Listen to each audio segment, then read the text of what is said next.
Welcome to స్వతంత్ర TV. నా పేరు రహీం. ముందుగా హెడ్లైన్స్ చూద్దాం. ఎన్నికల ఫలితాలపై జోరుగా బెట్టింగ్లు, కోట్లలో పందాలు కాస్తున్న బెట్టింగ్ రాయిళ్లు.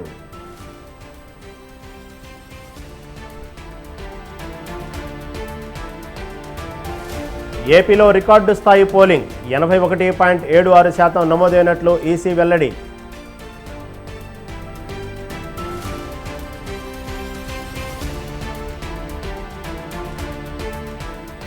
ఎమ్మెల్సీ ఉప ఎన్నికపై బీఆర్ఎస్ ఫోకస్, పార్టీ నేతలకు కేటీఆర్ దిశానిర్దేశం.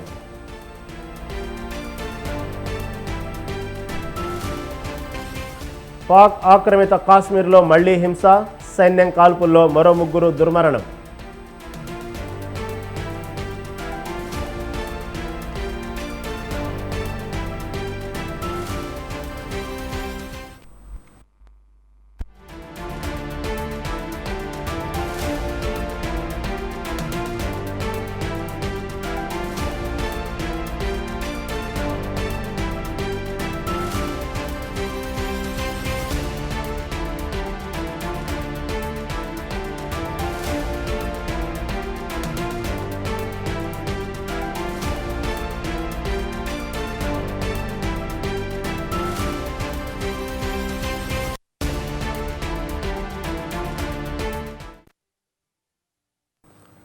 బ్రేకింగ్ న్యూస్ చూస్తున్నాం. టీడీపీ పులివర్తి నానిపై దాడి చేసిన వారిని వెంటనే అరెస్ట్ చేయాలని మాజీ మంత్రి అమర్నాథ్ రెడ్డి డిమాండ్ చేశారు. స్విమ్స్లో పులివర్తి నానిని మాజీ మంత్రి అమర్నాథ్ రెడ్డి పరామర్శించారు. పులివర్తి నానిపై దాడిని తీవ్రంగా ఖండించారు. చెవిరెడ్డి కుటుంబానికి ఓటమి భయం పట్టుకుందని అన్నారు. పోలీసులు ఏకపక్షంగా వ్యవహరిస్తున్నారని మండిపడ్డారు. ఈ ఎన్నికల్లో ఖచ్చితంగా టీడీపీ గెలుపు ఖాయమన్నారు.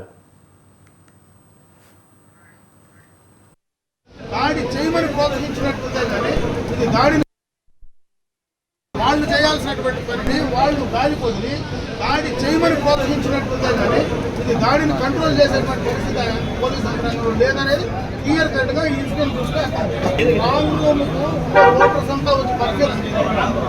మొత్తం నియోజకవర్గం అంతా 144 సెక్షన్ ఉంది. మన పోలీసులు ప్రతి చోట కార్నర్ లో ఈ ఎలక్షన్ పోలింగ్ సంబంధించి 144 సెక్షన్ అమల్లో ఉందని చెప్పి మాటల్లో మైకులు పెట్టి దేశమంతా చెప్తున్నారు. అటువంటిది స్ట్రాంగ్ రూమ్ దగ్గర అంతమంది రావాలంటే రావాల్సిన అవసరం లేదు. సంఘటన లోపల అంతమంది ఉండాల్సిన అవసరం లేదు. అంతమంది ఇంటెన్స్గా అంటే ఉద్దేశపూర్వకంగా లోపలికి వచ్చారంటే దాడి ముందే ప్లాన్ చేశారని క్లియర్గా అర్థమవుతుంది.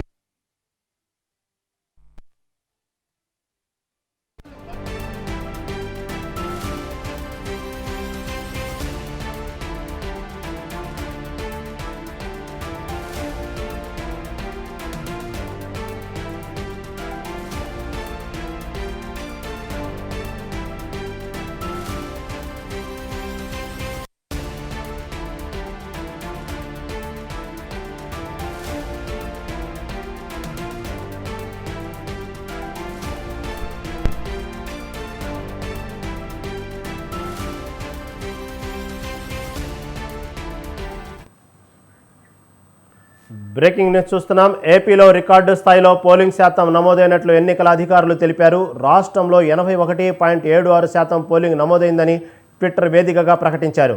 అత్యధికంగా ఒంగోలు లోక్సభ నియోజకవర్గంలో 87.06% పోలింగ్ నమోదు కాగా, రెండో స్థానంలో చిత్తూరులో 85.77% పోలింగ్ నమోదైంది. 85.48%తో బాపట్ల మూడో స్థానంలో ఉంది. అత్యల్పంగా విశాఖపట్నంలో 71.11 పోలింగ్ శాతం నమోదైనట్లు ఈసీ అధికారులు తెలిపారు.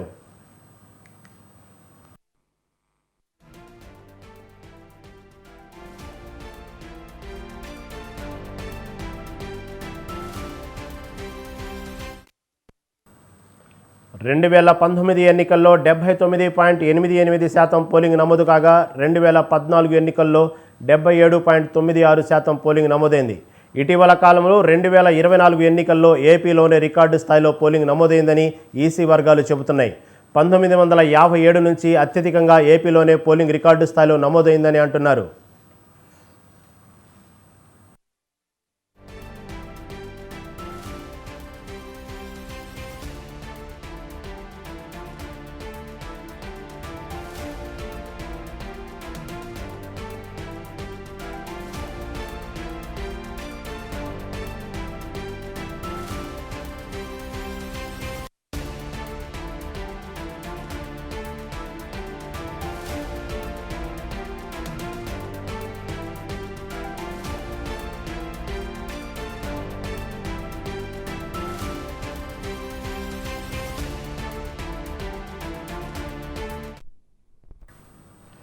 దేశంలో 4వ దశ ఎన్నికల్లో రికార్డు స్థాయిలో పోలింగ్ నమోదైన రాష్ట్రంగా ఏపీ రికార్డులకు ఎక్కింది. యువత, మహిళల్లో అత్యధిక శాతం ఓటింగ్లో పాల్గొన్నట్లు తెలుస్తుంది. ఏపీ ఎన్నికలపై, పోలింగ్ శాతంపై మరింత సమాచారం మా ప్రతినిధి రమేష్ అందిస్తారు. రహీం, ఆంధ్రప్రదేశ్లో ఈ నెల 13వ తేదీన సార్వత్రిక ఎన్నికలకు సంబంధించిన పోలింగ్ జరిగింది. అయితే ఈ పోలింగ్ గతంలో ఎప్పుడూ లేని విధంగా రికార్డు స్థాయిలో ఓటింగ్ నమోదైనట్టు తెలుస్తుంది. ప్రధానంగా మొన్న జరిగినటువంటి ఎన్నికల్లో రాష్ట్ర వ్యాప్తంగా 81.76% పోలింగ్ నమోదైనట్లు అధికారికంగా ఎన్నికల సంఘం కూడా ప్రకటించినటువంటి పరిస్థితి. 2019 ఎన్నికల్లో 79.88% పోలింగ్ నమోదు కాగా దానికంటే ఈసారి జరిగినటువంటి ఎన్నికల్లో మరికొంత ఎక్కువగానే ఓటింగ్ నమోదైనటువంటి పరిస్థితి కూడా ఉంది. ప్రధానంగా ఇంత పెద్ద ఎత్తున ఓటింగ్ జరగడం అనేది కొంత రాష్ట్ర చరిత్రలో ఇదే మొదటిసారి అని కూడా చెప్పుకోవచ్చు. 1957 సంవత్సరం నుంచి కూడా అత్యధికంగా పోలింగ్ రికార్డ్ అయిందని ఈసీ వర్గాలు కూడా చెప్తున్నటువంటి పరిస్థితి కూడా ఉంది. మొత్తంగా పోలింగ్ ఏదైతే పెద్ద ఎత్తున నమోదైందో ఈ నమోదైనటువంటి నేపథ్యంలో అన్ని రాజకీయ పార్టీలు కూడా పోలింగ్ జరిగినటువంటి తీరును స్వాగతిస్తూ ఉన్న పరిస్థితి కూడా ఉంది. గతంతో పోలిస్తే ఈసారి పెద్ద ఎత్తున మహిళలు, వృద్ధులు, అదేవిధంగా చదువుకున్న యువతతో పాటు పట్టణ ప్రాంతాలకు చెందిన వారు కూడా పెద్ద ఎత్తున ఓటింగ్ లో పాల్గొన్నారనే విషయం అయితే స్పష్టంగా అర్థమవుతుంది. గతంలో పట్టణ ప్రాంతాల్లో ఈ ఓటింగ్ అనేది కొంతవరకు తక్కువగా ఉండేది, కానీ ఈసారి పట్టణ ప్రాంతాల్లో కూడా పెద్ద ఎత్తున పోలింగ్ నమోదైనటువంటి పరిస్థితి కూడా కనిపిస్తుంది. దీనికి ప్రధానంగా రాష్ట్ర ఎన్నికల సంఘం ఒకవైపు పోలింగ్ కు సంబంధించి ఓటింగ్ లో పాల్గొనాలంటూ పెద్ద ఎత్తున ప్రచారం చేయడం కావచ్చు, మరోవైపు రాజకీయ పార్టీలు అన్ని కూడా ఈ ఓటింగ్ రోజున తమకు అనుకూలంగా ఉన్నవారు కావచ్చు, లేదంటే పార్టీకి సానుకూలంగా ఉన్నవారు ఎవరైతే ఉన్నారో వారందరినీ కూడా ఓటింగ్ లో పాల్గొనేలా చేయడంలో సక్సెస్ అయ్యారని చెప్పుకోవచ్చు. ఆంధ్రప్రదేశ్ లో ఓటు హక్కు ఉండి ఇతర రాష్ట్రాల్లో, ఇతర దేశాల్లో ఉన్న వారందరినీ కూడా ఓటింగ్ లో పాల్గొనాలంటూ వారిని ఇక్కడికి తీసుకొచ్చే ప్రయత్నాలు చేయడం జరిగింది. వారికి ఫోన్ల ద్వారా సంప్రదించిన పరిస్థితి, మెసేజ్ల ద్వారా సంప్రదించిన పరిస్థితి, వారందరూ కూడా ఇక్కడికి వచ్చి ఓటింగ్ లో పాల్గొనాలని చేసినటువంటి పదే విజ్ఞప్తులు కూడా ఫలించాయి. ఈ కారణంగానే ఇంత పెద్ద ఎత్తున ఓటింగ్ జరిగిందనే అభిప్రాయం అయితే సర్వత్రా వ్యక్తమవుతున్నటువంటి పరిస్థితి కూడా ఉంది. ఇక పోలింగ్ పూర్తయినటువంటి నేపథ్యంలో పెద్ద ఎత్తున ఈ ఓటింగ్ నమోదు కావడం, పోలింగ్ నమోదు కావడం ఏదైతే ఉందో దీన్ని అన్ని రాజకీయ పార్టీలు కూడా తమకు అనుకూల అంశంగానే చెప్తున్నటువంటి పరిస్థితి. ప్రధానంగా అధికారంలో ఉన్న వైఎస్ఆర్ కాంగ్రెస్ పార్టీ ఓటింగ్ జరిగిన తీరు తమకు పాజిటివ్ గా ఉంటుంది, పాజిటివ్ మైండ్ సెట్ తోనే ప్రజలు తీర్పు ఇవ్వబోతూ ఉన్నారు. అందులో భాగంగానే ఇంత పెద్ద ఎత్తున ఓటింగ్ జరిగిందని అధికార వైఎస్ఆర్ కాంగ్రెస్ పార్టీ చెప్తుంది. మరోవైపు ప్రధాన ప్రతిపక్షమైన టీడీపీ కూటమి కూడా ఇదే విషయాన్ని చెప్తుంది. ప్రభుత్వం పైన కొంత ప్రజలు వ్యతిరేకంగా ఉన్నారు, అసంతృప్తిగా ఉన్నారు. అందులో భాగంగానే ఇంత పెద్ద ఎత్తున ప్రజలు పోలింగ్ కేంద్రాలకు తరలి వచ్చి ఆ రోజు ఓటు వేశారు కాబట్టి ఎన్నికల్లో ఖచ్చితంగా తమదే విజయం అనే వారు కూడా ధీమా వ్యక్తం చేస్తున్నటువంటి పరిస్థితి. ఏదేమైనప్పటికీ కూడా గతంలో ఎన్నడూ లేని విధంగా ఆంధ్రప్రదేశ్ లో దాదాపు 81% పైగా ఈ ఓటింగ్ నమోదు కావడం అనేది రాష్ట్ర చరిత్రలో ఇదే మొదటిసారిని కూడా అధికారులు చెప్తున్నటువంటి పరిస్థితి. Great, thank you Ramesh.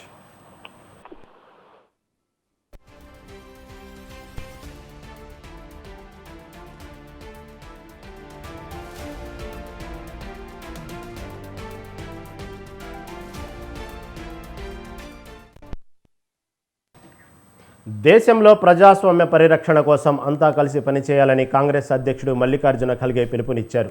లేని పక్షంలో అంతా మళ్లీ బానిసలుగా మారిపోతామని హెచ్చరించారు. ఉత్తరప్రదేశ్ లక్నోలో ఖర్గే ప్రసంగించారు. నియంతృత్వం, నిరంకుశత్వం తప్ప ప్రజాస్వామ్యంపై నమ్మకంలోని వ్యక్తి ఎలా ఎన్నుకుంటారని పరోక్షంగా మోదీని ఉద్దేశించి ఖర్గే అన్నారు. బీజేపీ బడా నాయకులు పోటీ చేసిన ప్రాంతాల్లో ప్రతిపక్ష పార్టీ నేతలు నామినేషన్లు వేయకుండా అడ్డుకున్నారని మల్లికార్జున ఖర్గే ఆరోపించారు. హైదరాబాద్లో బీజేపీకి చెందిన ఓ మహిళా అభ్యర్థి ఓటర్లలో మహిళా బుర్ఖా తొలగించి గుర్తింపు చెక్ చేయడం సమంజసమా అని కాంగ్రెస్ అధ్యక్షుడు ప్రశ్నించారు. ఇదేనా న్యాయంగా, స్వేచ్ఛగా ఎన్నికల నిర్వహణ అని నిలదీశారు ఖర్గే. కూటమి ముందంజలో ఉందని రిపోర్టులు వస్తున్నాయన్నారు ఖర్గే. बीजेपी के मजबूत लोग हैं, वहां पर हमारे लोगों को नॉमिनेशन डालने से भी रोक रहे हैं। यहां तक कि अभी से उन्होंने शुरू किया, जिस इलेक्शन एजेंट हम बनाते हैं उसको डरा रहे हैं।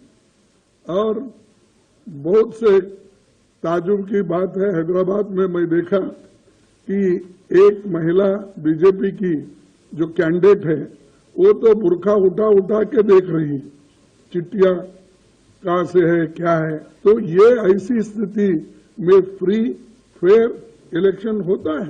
डरा डरा के आप इलेक्शन करते हो।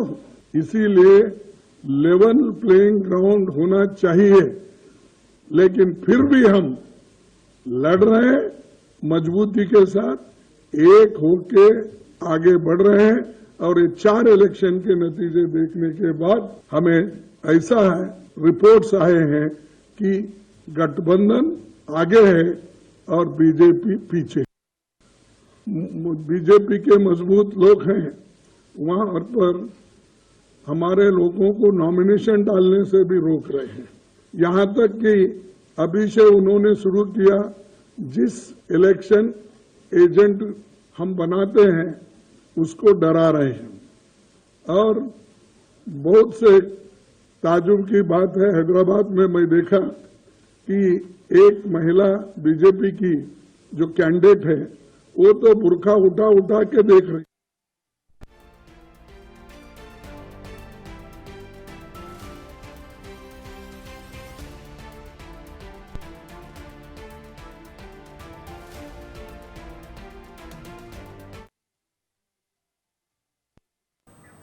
ఉత్తరప్రదేశ్లోని రాయ్బరేలీలో కాంగ్రెస్ నాయకుడు రాహుల్ గాంధీ పోటీ చేయాలని నిర్ణయించుకోవడంతో బీజేపీ ఉలిక్కిపడింది. సోనియా గాంధీ రాజ్యసభకు ఎన్నికైన తర్వాత ఈసారి అమేథీతో పాటు రాయ్బరేలీలోనూ బీజేపీ జెండా ఎగరవేయాలన్న ధీమాతో ఉంది. ఆ నేపథ్యంలో కేరళ వయనాడ్ నుంచి పోటీ చేస్తున్న రాహుల్ గాంధీ బహుశా మళ్లీ అమేథీ నుంచే పోటీ చేస్తారని అంతా భావించారు. ఈ నేపథ్యంలో రాయ్బరేలీ బరిలో రాహుల్ గాంధీ అరంగేట్రం చేయడంతో బీజేపీ వ్యూహాత్మకంగా అడుగులు వేస్తుంది. కమలదళం వ్యూహం ఫలించేనా, రాహుల్ గాంధీ గట్టెక్కేనా చూడాలి.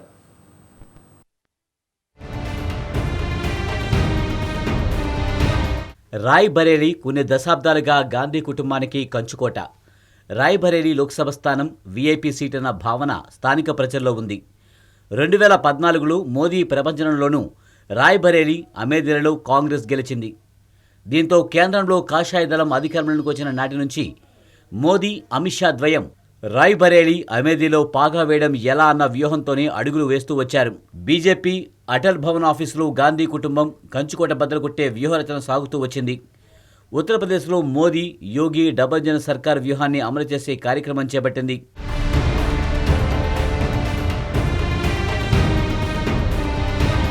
కాంగ్రెస్ ఓటు బ్యాంకును దెబ్బతీయాలంటే ఇంటింటికి సంక్షేమ పథకాలు అందించడమే అన్న నిర్ణయంతో సామాన్యులకు ఇల్లు, ఉజ్వల పథకం కింద ఉచితంగా వంట గ్యాస్ కనెక్షన్లు అందించడం మొదలైంది. రాయ్బరేలీ నియోజకవర్గంలో ప్రతి ఇంటికి ఉచితంగా టాయిలెట్లు నిర్మింపజేశారు.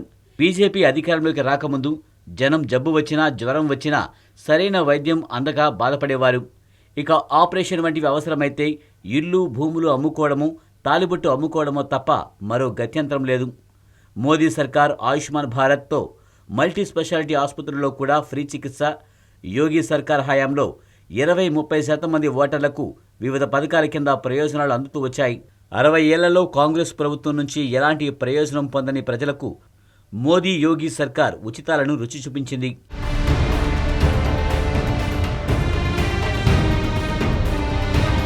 మోదీ ప్రభంజనంలో 2014లో కాంగ్రెస్ రాయ్బరేలీ, అమేథీ సీట్లతో నెగ్గిన తర్వాత మోదీ, అమిత్ షా ఆ 2 స్థానాల్లో బీజేపీని బలోపేతం చేయడంపై దృష్టి పెట్టారు.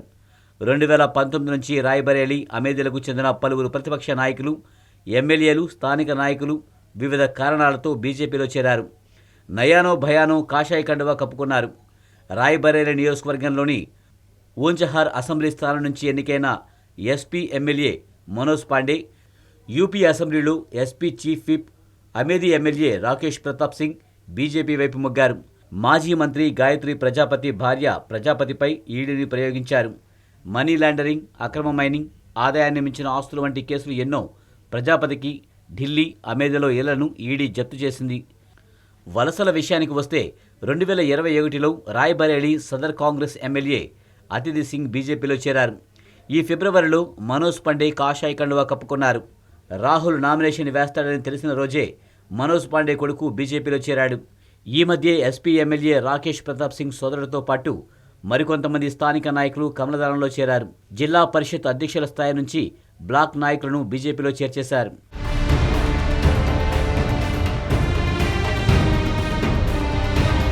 రాహుల్ గాంధీ రాయ్బరేలీ నుంచి పోటీ చేయాలని నిర్ణయించుకోవడానికి కారణం 2019లో కాంగ్రెస్ గెలిచిన ఏకైక స్థానం. అదీ కాక కాస్త బలహీనుడైన ప్రత్యర్థి ఉండడమే అన్న టాక్ ఉంది. రాయ్బరేలీ నుంచి బీజేపీ అభ్యర్థిగా దినేష్ ప్రతాప్ సింగ్ను బీజేపీ ప్రకటించింది.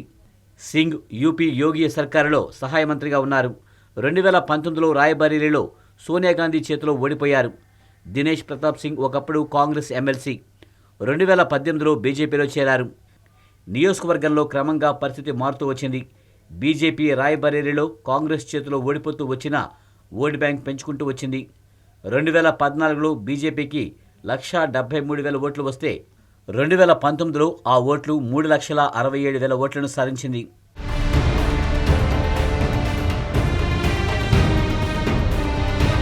ఒకప్పుడు కాంగ్రెస్కు రాయ్బరేలీలో ఎదురులేదు. 2007 యూపీ అసెంబ్లీ ఎన్నికల సందర్భంగా రాయ్బరేలీ, అమేథీలలోని 7 అసెంబ్లీ సెగ్మెంట్లలో కాంగ్రెస్ గెలిస్తే బీజేపీ స్కోరు 0. 2012లో ఎస్పీ 7 చోట్ల, కాంగ్రెస్ 2 చోట్ల గెలిచిన బీజేపీ స్కోర్ 0నే. 2017లో గాంధీ కుటుంబం కంచుకోటలో కమల వికాసం ఆరంభమైంది. 10 సీట్లలో బీజేపీ 6, ఎస్పీ 2, కాంగ్రెస్ 2 గెలిచాయి. 2022లో ఎస్పీ 6, బీజేపీ 4 అసెంబ్లీ స్థానాలు గెలుచుకోగా కాంగ్రెస్ 0. ఆ విధంగా బీజేపీ వ్యూహాత్మకంగా కాంగ్రెస్ను దెబ్బతీసింది.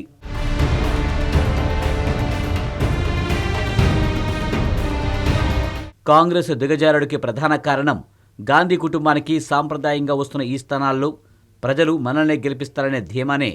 విజయం సాధించేందుకు ఎలాంటి వ్యూహాలు అమలు చేయకపోవడమే. 2024 పార్లమెంట్ ఎన్నికల్లోనూ రాయ్బరేలీ, అమేథీలో అభ్యర్థుల ఎంపికలో జాప్యం, స్పష్టమైన వ్యూహం, ప్లానింగ్ లేకపోవడం ఇది కార్యకర్తల్లో నిరాశ, నిస్పృహలను పెంచింది.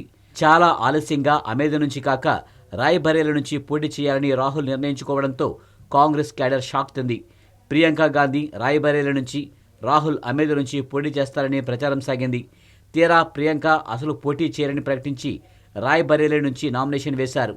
అమేథీ నుంచి శర్మను కాంగ్రెస్ తరపున స్మృతి ఇరానీపై పోటీకి దించడంతో 2019లో రాహుల్ని ఓడించిన స్మృతికి బంగారపల్లెంలో పెట్టి ఇచ్చేశారనే భావన కార్యకర్తల్లో నెలకొంది.